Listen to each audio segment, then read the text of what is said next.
5,000 কোটি টাকার মালিক, কিন্তু রাতে ঘুমানোর জন্য 5 টাকার ঘুমের ওষুধই তার একমাত্র ভরসা। আপনি কি সত্যিই এমন জীবন চান? এই গল্পটি আপনার সাফল্যের সংজ্ঞা সারা জীবনের জন্য বদলে দেবে। তো চলুন শুরু করে যাক আজকের গল্পটি। শহরের সবচেয়ে বড় কনভেনশন হলটি আজ লোকে লোকারণ্য। টিকিটের দাম আকাশ ছোঁয়া হওয়া সত্ত্বেও তিল ধারণের ঠাঁই নেই।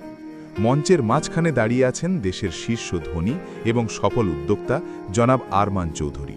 তার পরনে ইতালিয়ান ব্র্যান্ডের স্যুট, হাতে কোটি টাকার ঘড়ি আর মুখে সেই বিখ্যাত আত্মবিশ্বাসী হাসি। দর্শকদের সারির একদম পেছনের দিকে বসে আছে রাফিদ, সদ্য বিশ্ববিদ্যালয় পাশ করা এক যুবক, যার চোখে আকাশ ছোঁয়া স্বপ্ন। তার পকেটে হয়তো ফেরার ভাড়াটুকুও নেই, কিন্তু বুকে আছে আরমান চৌধুরীর মতো হওয়ার অদম্য আকাঙ্ক্ষা। আরমান সাহেব মাইক হাতে নিলেন। পিন পতন নীরবতা নেমে এলো হলে। তিনি তার ভরাট গলায় বললেন, সাফল্য কোনো গন্তব্য নয়, এটি একটি যাত্রা। বক্তৃতা শেষ হল, করতালিতে ফেটে পড়ল পুরো হল। রাফিদ ভিড় ঠেলে গ্রিন রুমের দিকে ছুটল। নিরাপত্তারক্ষীরা তাকে আটকে দিচ্ছিল, কিন্তু রাফিদের চিৎকার শুনে আরমান সাহেব তাকে ডাকার ইশারা করলেন। রাফিদ কাঁপা কাঁপা পায়ে ভেতরে ঢুকল। আরমান সাহেব সোফায় হেলান দিয়ে ক্লান্ত চোখে তাকালেন। মঞ্চের সেই তেজোদ্দীপ্ত মানুষটিকে এখন অনেকটা ম্লান দেখাচ্ছে। রাফিদ বলল, স্যার, আমি আপনার মতো হতে চাই। আমি আপনার প্রতিটি ইন্টারভিউ দেখেছি, আপনার জীবনী মুখস্থ। দয়া করে আমাকে বলুন, আপনার সাফল্যের আসল রহস্য কি? আমি যে কোনো মূল্য দিতে রাজি। আরমান সাহেব মৃদু হাসলেন, হাসিটা বড় করুন। তিনি বললেন, তুমি সত্যিই আমার মতো সফল হতে চাও? রাফিদ উৎসাহের সাথে মাথা নাড়ল। জি স্যার, এটাই আমার জীবনের একমাত্র লক্ষ্য। আরমান সাহেব তার পিএকে ইশারা করলেন গাড়ি বের করতে। তারপর রাফিদকে বললেন, চলো আমার সাথে, আজ তোমাকে আমার সাফল্যের জগৎটা দেখাই। রাফিদ বিশ্বাস করতে পারছিল না। সে আরমান চৌধুরীর আলিশান লিমুজিনে তার পেন্ট হাউসের দিকে যাচ্ছে। গাড়িটি যখন শহরের সবচেয়ে উঁচু ভবনের সামনে থামল, রাফিদ বিস্ময়ে হতবাক। লিফট দিয়ে 50 তলায় ওঠার পর মনে হল স্বর্গের দুয়ার খুলে গেছে। বিশাল ড্রয়িং রুম, দামি শৌখিন আসবাবপত্র আর কাঁচের দেয়াল দিয়ে পুরো শহরটা দেখা যাচ্ছে। আরমান সাহেব রাফিদকে নিয়ে বারান্দায় দাঁড়ালেন। নিচে শহরটা জোনাকি পোকার মতো জ্বলছে। সুন্দর, তাই না? আরমান সাহেব জিজ্ঞাসা করলেন। অদ্ভুত সুন্দর স্যার, এটাই তো সেই জীবন যা সবাই চায়, রাফিদ উত্তর দিল। হঠাৎ আরমান সাহেবের ফোন বেজে উঠল। তিনি ফোনটা ধরলেন। ওপাশ থেকে কিছু একটা শুনে তার মুখ ফ্যাকাশে হয়ে গেল।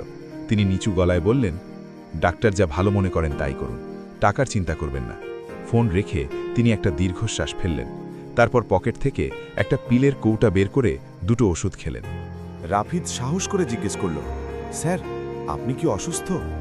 আরমান সাহেব তিক্ত হাসি দিয়ে বললেন, উচ্চ রক্তচাপ, ইনসোমনিয়া আর অ্যাংজাইটি। গত 10 বছরে আমি কোনোদিন ঘুমের ওষুধ ছাড়া ঘুমাইনি। এরপর তিনি দেওয়ালের একপাশে টাঙানো একটা ছবির দিকে ইঙ্গিত করলেন। ছবিতে এক সুন্দরী নারী এবং 2টি ফুটফুটে বাচ্চা। ওরা কারা স্যার? আমার স্ত্রী এবং সন্তান, আরমান সাহেব বললেন। কিন্তু ওরা এখন আর আমার সাথে থাকে না। গত 3 বছর হলো ডিভোর্স হয়েছে। আমার নাকি তাদের জন্য সময় ছিল না। আমি যখন আমার প্রথম 1000 কোটি টাকা আয় করি, সেদিনই আমার স্ত্রী আমাকে ছেড়ে চলে যায়। আমার ছেলেটা এখন লন্ডনে থাকে, বছরে একবার ফোন করে, শুধু টাকার প্রয়োজনে। রাফিদ চুপ হয়ে গেল। আরমান সাহেব ফ্রিজ থেকে ঠান্ডা পানির বোতল বের করে রাফিদের দিকে বাড়িয়ে দিলেন। তারপর সোফায় বসে ক্লান্ত স্বরে বললেন, এই যে বিশাল বাড়ি দেখছো, এখানে আমি একা থাকি। আমার হাজার হাজার কর্মচারী আছে, কিন্তু কথা বলার মতো আপন কোনো মানুষ নেই। সবাই আমার চেয়ারটাকে সালাম দেয়, আমাকে নয়। তিনি রাফিদের চোখের দিকে তাকিয়ে সেই অমোঘ প্রশ্নটি করলেন, আপনি কি সফল হতে চান আমার মতো? রাফিদ কোনো উত্তর দিতে পারল না। আরমান সাহেব বলতে থাকলেন, সবাই আমার ব্যাংক ব্যালেন্স দেখে, কিন্তু কেউ আমার একাকিত্ব দেখে না। সবাই আমার ক্ষমতা দেখে, কিন্তু কেউ আমার নির্ঘুম রাতগুলো দেখে না। আমি সফল, কিন্তু আমি সুখী নই। আমি দৌড়াতে দৌড়াতে আজ এমন এক জায়গায় এসেছি যেখানে ফেরার আর কোনো পথ নেই। তিনি উঠে দাঁড়িয়ে রাফিদের কাঁধে হাত রাখলেন। শোনো যুবক, স্বপ্ন দেখা ভালো, বড় হওয়াও দোষের নয়, কিন্তু মনে রেখো, যে সাফল্য তোমার পরিবার কেড়ে নেয়, যে সাফল্য তোমার রাতের ঘুম কেড়ে নেয়, যে সাফল্য তোমাকে একা করে দেয়, তা আসলে সাফল্য নয়, তা হলো সোনার শিকল পরা এক বন্দি জীবন। রাফিদ অনুভব করল তার এতদিনের চীনা সাফল্যের সংজ্ঞাটা চোখের সামনে ভেঙে চুরমার হয়ে যাচ্ছে। সে বুঝতে পারল আরমান চৌধুরী আসলে সফল নন, তিনি একজন ধনী ভিখারি, যার কাছে অর্থ ছাড়া আর কিছুই নেই। রাফিদ যখন লিফটে দিয়ে নিচে নামছিল তার মনে হলো সে অনেক হালকা বোধ করছে।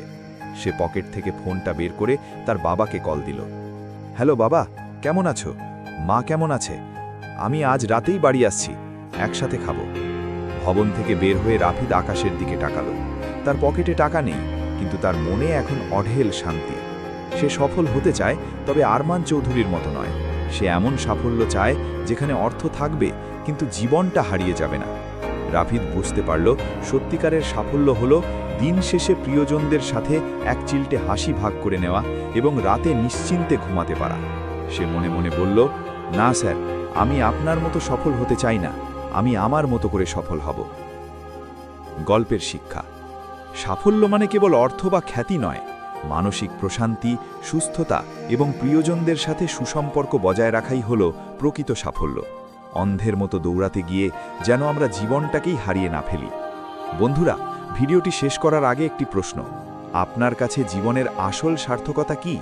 আরমান সাহেবের মতো অঢেল টাকা, নাকি দিন শেষে পরিবারের সাথে একবেলা শান্তিতে ভাত খাওয়া? আপনার মতামত নিচে কমেন্টে অবশ্যই জানাবেন, আমি প্রতিটি কমেন্ট পড়ব।